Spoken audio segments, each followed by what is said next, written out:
Hello, everyone. So today we're going to be talking about Lucid trading under the ticker symbol LCID. Now, if you like my channel, please, take 2 seconds to drop a like, comment, and subscribe. And also, please check the links down in the description that can help, funding the future efforts of this channel and maybe more projects.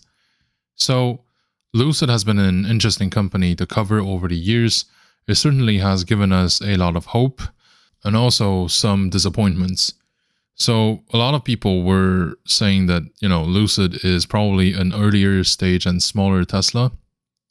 And I have to say, to a lot of extent, they're kind of right, with the difference that they are born in a different market. The entry opportunities are different.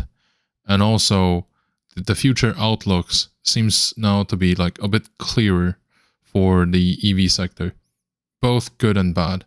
So over the years, people were saying that, if Tesla does well, Lucid would do well as well.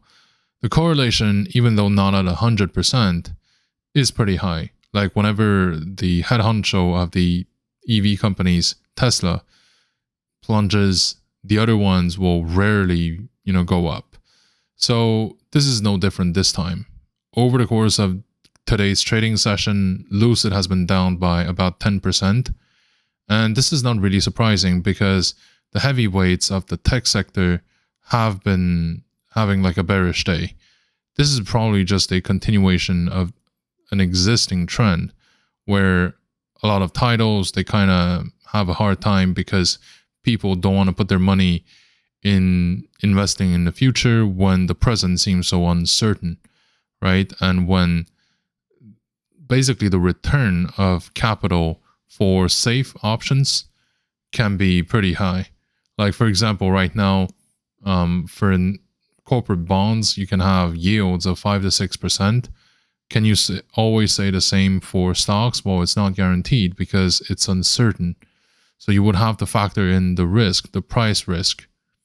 So as far as Lucid is concerned, I would say that this company certainly has a future ahead of it. Whether the company has how can I put it? Whether the company will become the next Tesla, meaning it's going to have its own like summer of 2020 kind of moment, I don't think this is going to happen. At least if you count the past, yes, it happened. In the future, it will need to have some serious catalyst that will affect the entire sector for this to occur. With that being said, I think that right now, Lucid has been down mostly because the market has been down. It's not necessarily because the company itself has such deep issues that it doesn't warrant, enough shareholders' trust. Under normal circumstances, it should.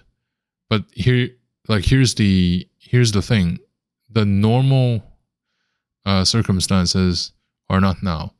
We are in a bearish market, and in a bearish market, people would tend to not catching the falling knife.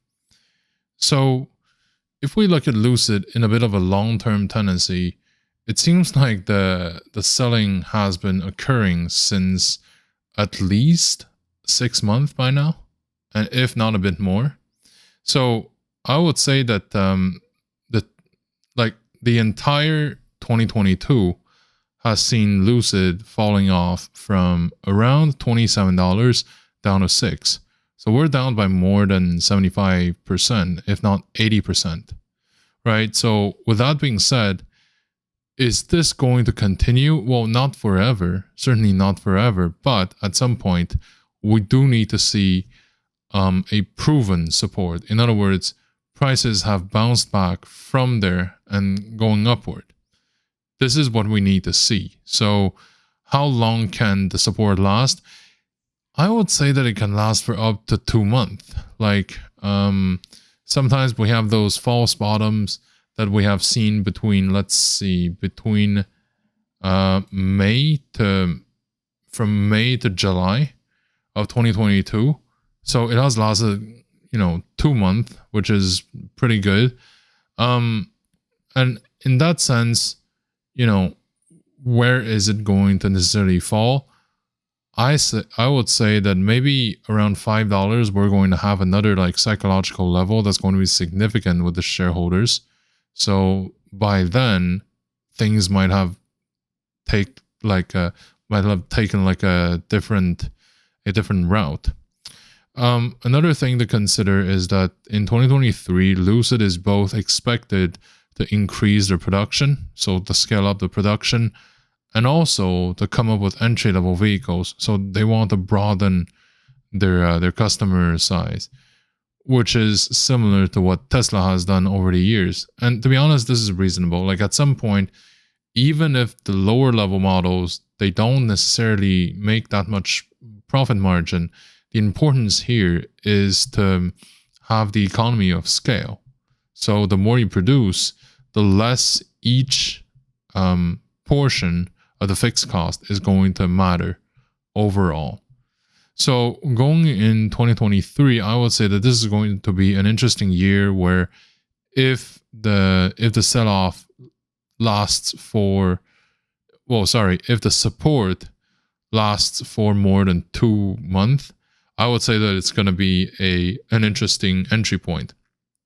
Otherwise, the best option to do is to keep looking, but to have like a vigilant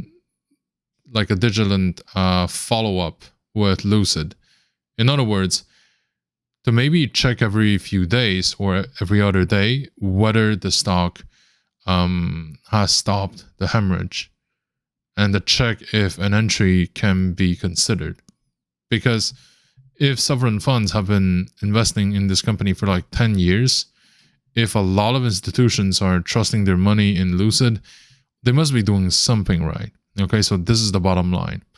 My recommendation is to have like a total allocation between 5 to 8% in Lucid, and to gradually increase your position over time. So this time can take, a couple of months. It may take 6 to 9 months to complete, because we want to write off the volatility. And if it goes lower, at least some of your positions have benefited from this.